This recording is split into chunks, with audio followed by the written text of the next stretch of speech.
परम सत्कार योग गुरु प्यारी साथ संगत जी राधा स्वामी जी।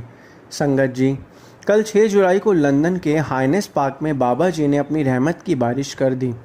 बाबा जी ने ऐसा कुछ कर दिखाया कि हर कोई हैरान रह गया और संगत का हंस हंस कर बुरा हाल हो गया। इंग्लैंड के लंदन में बाबा जी ने गाने सुनाए, शायरी सुनाई, संगत के साथ अंताक्षरी खेली और बीच बीच में बाबा जी अपने मोनड़े भी हिला रहे थे।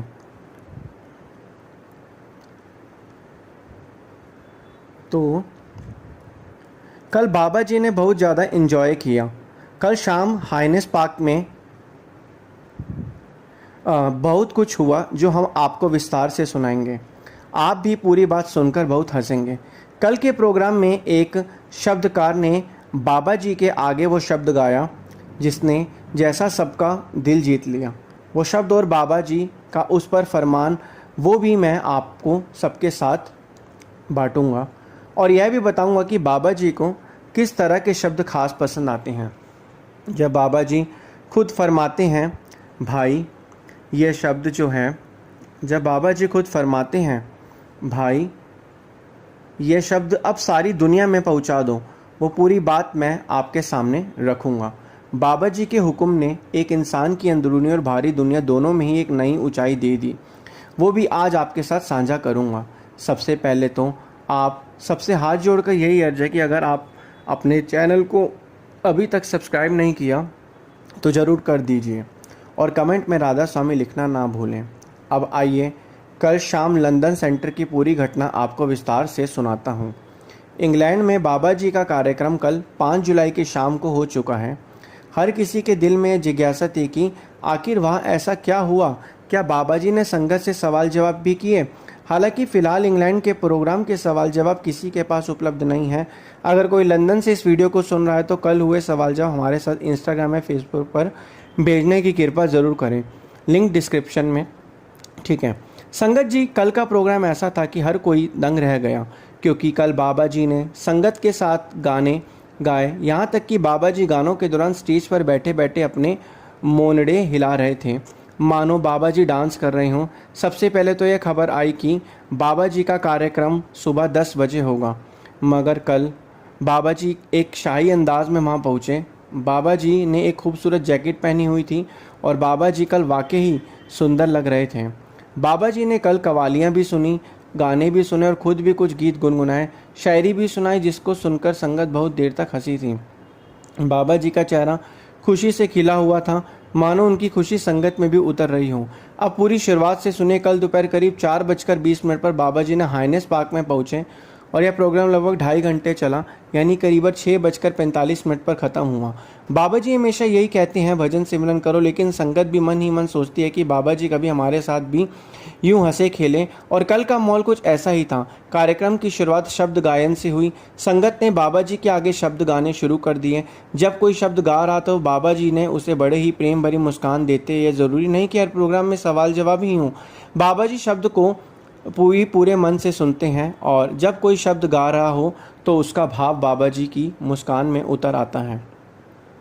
कल कम से कम 6 शब्द बाबा जी के सामने गाने गाए। संगत से बातचीत भी हुई। हर शब्द पर बाबा जी की वो प्यारी मुस्कान संगत के दिलों में बस गई। कल बाबा जी की खुशी देखते ही बनती थी। फिर थोड़ी देर बाद केसरी भाई साहब ने एक फिल्मी गीत भी बाबा जी के सामने गाया। केसरी भाई साहब की वो साकी जो शब्द से जुड़ी है वो भी आप आगे इस वीडियो में ज़रूर सुनकर जाना। केसरी भाई ने बाबा जी के सामने कुछ फिल्मी गीत गाए जिनमें से कुछ बाबा जी ने बड़े ध्यान से सुने। इसके अलावा केसरी भाई जी ने कुछ ऐसे गीत भी गाए जो खुद बनाए हुए थे, जैसा हम कभी कभी अपनी बनवाई रचनाएं पेश करते हैं। जैसे जैसे कार्यक्रम आगे बढ़ा और जब आखिरी के करीब 20 मिनट बचे थे, बाबा जी ने वहाँ मौजूद कव्वालों को बुलाया। वो कव्वालियाँ गाते रहे और बाबा जी बड़े ध्यान से सुनते रहे। कभी कभी तो बाबा जी भी उनके साथ कव्वाली की पंक्तियाँ दोहराने लगे। ऐसा अद्भुत वातावरण बन गया कि वहाँ मौजूद संगत की आंखें भीग गईं। जो लोग हाइनेस पार्क में बाबा जी के दर्शन कर रहे थे उनके लिए वो पल बहुत अच्छा बन गया। कोई तो भाव विभोर होकर रो पड़े। बाबा जी को यूँ प्रसन्न देखकर संगत की भावनाएं संभाले नहीं संभल रही थी। संगत की खुशी के आंसू अपने आप गिरने लगे। बाबा जी ने सिर पर पटका बांधा था जिस पर उन्होंने काले रंग की कैप पहन रखी थी और सफ़ेद शर्ट और ऊपर स्वेटर में बाबा जी की सादगी और शान देखते ही बन रही थी। बाबा जी ने भी खुद एक मजाकिया शेर साझा किया। बाबा जी ने कहा कि दूर से देखा तो इतनी सुंदर जुल्फ़ें दिखाई दे रही थीं, दूर से देखा तो इतनी सुंदर जुल्फ़ें दिखाई दे रही थीं, पास आकर देखा तो एक लंबे बाल वाला आदमी नहा रहा था। बाबा जी का शेर सुनकर संगत अगले 5 मिनट तक बस हंसती ही रही। अब सवाल उठता ही कि आखिर बाबा जी वहाँ जाकर इतने खुश क्यों होते हैं और यहाँ क्यों वो ऐसा खुलकर नहीं रह पाते। इसकी 2 बड़ी वजह। पहली कि इंग्लैंड की संगत बहुत सीमित होती है। मान लीजिए वहाँ 1000 से 2000 के बीच संगत होते, संगत कम होते तो बाबा जी वहाँ ज़्यादा आराम से संगत के बीच रह पाते हैं, उनके बीच घुल मिलकर रहते हैं। कल के प्रोग्राम की बात करें तो जैसे ही बाबा जी वहाँ पहुँचे, सबसे पहले बाबा जी ने पैदल चलते हुए हर किसी को दर्शन दिए और प्रोग्राम ख़त्म होने के बाद भी बाबा जी ने सभी को फिर से दर्शन दिए और राधा स्वामी कहकर विदा लिया। वहाँ कोई भी बाबा जी की तरफ दौड़ता नहीं, ना कोई उन्हें छूने की कोशिश करता। हमारी तरह नहीं कि हमें कहीं भी बाबा जी दिख जाएं तो हम उनके पास भागने लगे या उनकी गाड़ी उनके कपड़ों को पकड़ने को ललायत हो जाए। इंग्लैंड में ऐसा कुछ नहीं होता। बाबा जी वहाँ बिल्कुल सहजता से चलते हैं। कभी कमरे से निकलकर रसोई की ओर चले जाते हैं तो कभी रसोई से बालकनी की तरफ चले जाते हैं। बाबा जी वहाँ खुलेपन में संगत के बीच घूमते रहते हैं। हमें भी ऐसा ही अनुशासन अपने अंदर लाने की ज़रूरत है जिससे कि हम अपने मुर्शिद की खुशी हासिल कर सकें। लंदन हाइनेस पार्क का एक बार का किस्सा सुनिए। एक भाई साहब वहाँ खड़े थे। बाबा जी चुपचाप उनके पास आकर खड़े हो गए। अब वो भाई साहब रसोई में चाय पीकर बना रहे थे और उन्हें पता ही नहीं चला कि बाबा जी पीछे खड़े हैं। बड़े इत्मीनान से वो अपनी चाय बना रहे थे। तभी बाबा जी ने धीरे से उनके कंधे पर हाथ रख दिया और मुस्कुराते हुए पूछा, भाई साहब क्या बना रहे हो? सोचिए उस पल उस भाई साहब की क्या हालत हुई होगी जब खुद सदगुरु उस भाई के पीछे खड़े होकर उससे बात कर रहे हों। वो भाई बाबा जी से बोले, बाबा जी आपके लिए ही तो चाय बना रहा हूँ। बाबा जी मुस्कुराए और बड़े प्यार से बोले, थोड़ी अदरक और डाल देना। संगत जी अब बात करते हैं उस गायक की, यानी हमारे केसरी भाजी की। केसरी भाजी इंग्लैंड में रहते हैं और डेरा ब्यास में उनकी आवाज़ और सेवा के किस्से बड़े प्रसिद्ध हैं। बाबा जी का परिवार भी शुरू से इंग्लैंड में रहा है और बाबा जी अक्सर वहाँ जाया करते हैं। शब्द सुनना बाबा जी को बेहद पसंद है और एक दिन ऐसा ही हुआ जब केसरी भाजी का शब्द बाबा जी के दिल को बहुत भाया। वैसे उनकी आवाज़ इतनी मधुर है कि जिसने भी सुनी वो तारीफ़ किए बिना रह नहीं पाया। अब अगर आप सोचें कि उनका नाम केसर क्यों पड़ा, तो जैसे असली केसर बहुत कीमती होता है उसी तरह उनकी आवाज़ और सेवा की खुशबू भी अमूल्य है। यही वजह है कि सदगुरु ने उन्हें यह सेवा सौंपी। करीब 20 से 25 साल पहले की बात है। इंग्लैंड में बाबा जी के सामने केसरी भाजी शब्द गा रहे थे। बाबा जी को उनकी आवाज़ इतनी पसंद आई कि वही उन्होंने केसरी भाजी से उनका नाम पूछा। केसरी भाजी ने बताया, मेरा नाम केसरी है। बाबा जी ने तुरंत वहाँ के सेक्रेटरी से कहा, इनसे अच्छे शब्द गवाओ और इनके शब्द रिकॉर्ड करके डेरे भेजो। तभी से केसरी भाजी डेरा भी आने लगे। आज भी उनके गाए शब्द सत्संग से पहले बजते हैं क्योंकि बाबा जी ने खुद हुक्म दिया था कि इनके शब्द सत्संग से पहले चलने चाहिए। सोचे कब बाबा जी किस पर अपनी नज़र मेहर कर दे या कोई नहीं जानता। वह किसे अपने पास बुला ले, किसे तार दे, यह शब्द में बयान नहीं हो सकते।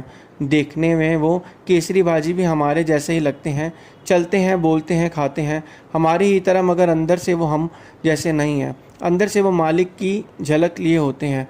उनके भीतर वो नम्रता, वो प्रेम, वो दिव्यता जो किसी साधारण इंसान में नहीं है बल्कि बहुत पहुंची हुई रूह है। दरअसल फ़र्क बस इतना है कि हमारा ध्यान भारी दुनिया में लगा रहता है। हम डेरा जाते हैं, सत्संग सुनते हैं, बाबा जी की बातों पर गौर करते हैं, लेकिन कुछ रूहें भारी चीज़ों से आकर्षित नहीं होती और केसरी भाजी भी उनमें से एक है। अब वीडियो में आगे बढ़ते हैं और अब मैं आपको लंदन के हाइनेस पार्क के पीछे छुपी एक भावुक घटना भी सुनाऊंगा और दिल्ली के भाटी सेंटर पर जब कब्जा करने की कोशिश हुई तो वो किस्सा भी सुनाऊंगा। सबसे पहले दिल्ली की बात करते हैं, जहाँ सालों पहले एक पोल्ट्री फार्म वाले ने ज़मीन पर कब्जा करने की कोशिश की थी। सालों पहले दिल्ली में पूसा रोड पर सत्संग घर हुआ करता था, जो आज भी उस समय हुजूर महाराज जी की रहनुमाई थी। संगत दिन ब दिन बढ़ती जा रही थी और ऐसे में एक बड़ी जगह की ज़रूरत महसूस होने लगी। तब भाटी इलाके की ज़मीन पसंद आ गई। जहाँ कभी खदानें हुआ करती थीं वहाँ मगर संगत जी उस ज़मीन को उस मालिक ने किराए पर दे रखा था और वहाँ एक बड़ा पोल्ट्री फार्म चल रहा था। डेरे को यह ज़मीन पसंद आ गई और जब कुछ फाइनल होने के बाद इस ज़मीन को हुजूर महाराज जी ने एक बड़े सेंटर निर्माण के लिए खरीद लिया। ज़मीन खरीदने के बाद ज़मीन से जो पहले वह मालिक थे वह दिल्ली के करोल बाग में रहते थे। उन्होंने सेवादारों की पोल्ट्री फार्म के मालिक से मीटिंग करवाई।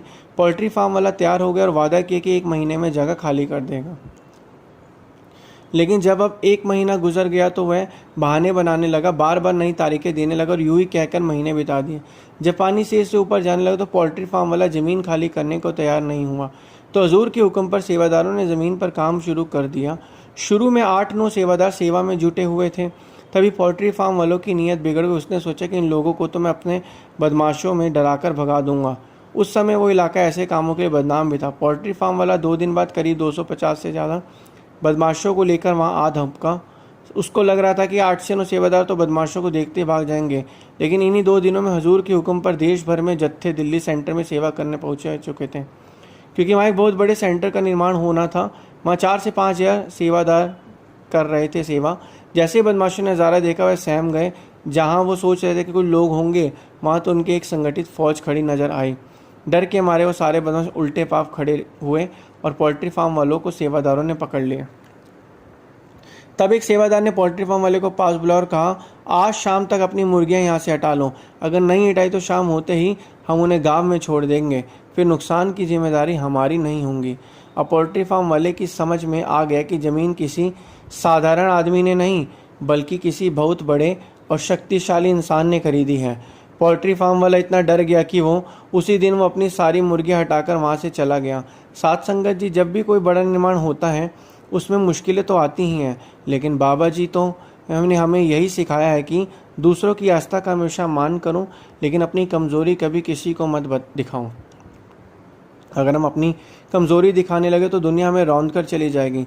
संगत जी, बाबा जी, हजूर जी कभी भी दूसरों के साथ सख्ती नहीं करते, लेकिन अगर सामने वाले पोल्ट्री फार्म जैसा हो तो किया भी क्या जा सकता है। लंदन के हाइनेस पार्क का भी एक किस्सा आपको सुनाता हूँ।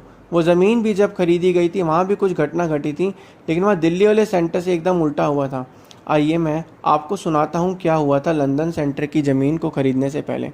एक समय था जब लंदन में बाबा जी के सत्संग अस्थायी जगहों पर होते थे। हर बार सत्संग के लिए एक टेम्परेरी सेटअप तैयार किया जाता था और सत्संग खत्म होने के बाद सारा सामान उतार लिया जाता था। लेकिन जैसे जैसे संगत बढ़ने लगी, बाबा जी ने सेवादारों को आदेश दिया कि लंदन में एक जैसी जगह खोजी जाए जहाँ स्थायी सत्संग घर बनाया जा सके। बाबा जी के हुक्म के मुताबिक वहाँ के सेवादारों ने ज़मीन की तलाश शुरू की। महीनों की मेहनत के बाद उन्होंने हाइनेस पार्क में एक बड़ी और उपयुक्त जगह पसंद की। पूरी जानकारी बाबा जी को भेजी गई और डेरे में मंजूरी मिलने के बाद वो ज़मीन खरीद ली गई।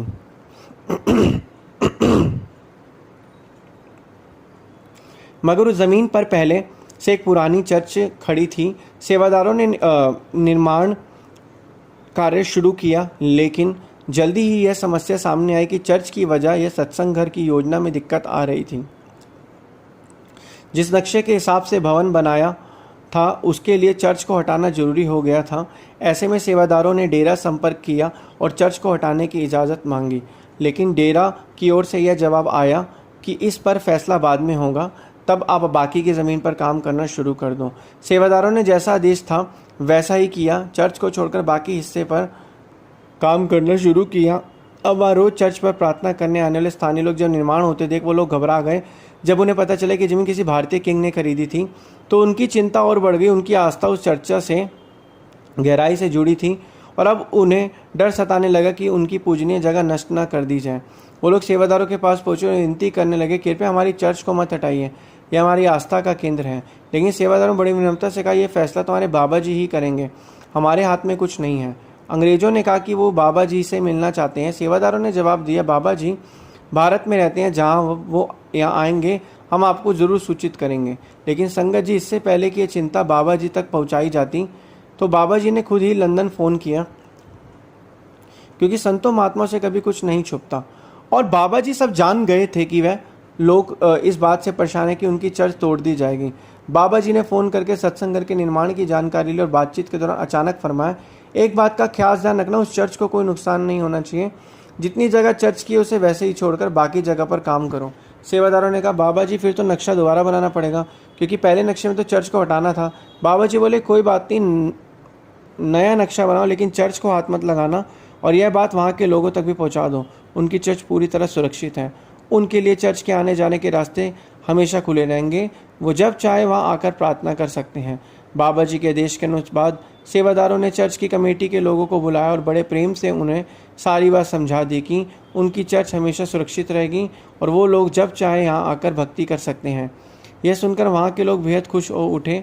उनकी आंखों में राहत की झलक थी और अब उनके दिल में बाबा जी से मिलने की इच्छा पहले से कहीं ज़्यादा बढ़ गई थी। उन्होंने सेवादारों से पूछा, आपके जो बाबा जी हैं, उन सेवादारों ने पूछा,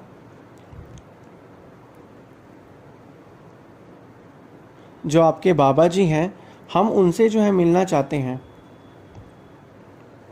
तो इसी तरीके से यह बात जब सेवादारों ने सुनी कि ये जो लोग हैं बाबा जी से जो हैं मिलना चाहते हैं, तो उन्होंने पूछा, आपके बाबा जी क्या ईसाई धर्म के हैं?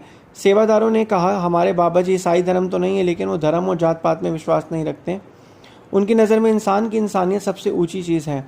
फिर सेवादारों ने बड़े आदर से जवाब दिया, चाहे चर्च हो या सत्संग, आस्था तो एक ही मालिक की होती है। बाबा जी सभी को श्रद्धा का मान करते हैं, इसलिए आप लोग निश्चित रहिए, आपकी चर्च की एक भी ईंट नहीं हिलेगी। आप जब चाहे वहाँ आ सकते हैं। आपकी भक्ति में कभी कोई रुकावट नहीं होगी। यह बात मानो पूरे इलाके में आग की तरह फैल गई। हर कोई सुनकर हैरान था कि किसी भारतीय राजा ने इंग्लैंड की ज़मीन पर बनी चर्च को पूरी तरह सुरक्षित रहने देने का इतना बड़ा दिल दिखाया। यह सुनकर दूर दूर से लोग बाबा जी के दर्शन के लिए आने लगे। जब वहाँ भंडारे का आयोजन हुआ तो बड़ी तादाद में अंग्रेज भी पहुँचे। उन्होंने बाबा जी के दर्शन किए, उनका धन्यवाद किया और उनके इस प्रेम भरे फैसले की सराहना की। आज वहाँ की चर्च भी उसी तरह अपनी जगह पर खड़ी है और सत्संग घर भी सेवा में लगा है। दिल को छू लेने वाली बात तो यह है कि संगत जी, अब कोई लोग जो पहले सिर्फ चर्च आते थे वह सत्संग घर की सेवा में भी जुटे गए थे। संगत जी, सच कहें तो इतना बड़ा दिल तो केवल संतों का ही हो सकता है। हम साधारण लोग तो अक्सर सिर्फ अपना फ़ायदा देखते हैं और दूसरों के दुख दर्द को समझना भूल जाते हैं। लेकिन संत हमें यही सिखाते हैं कि असली इंसानियत दूसरों की आस्था का मान रखने में है। साथ संगत जी, यही चीज़ हमें समझनी है और इसी चीज़ को हमने देखना है। गुरु प्यारी साथ संगत जी।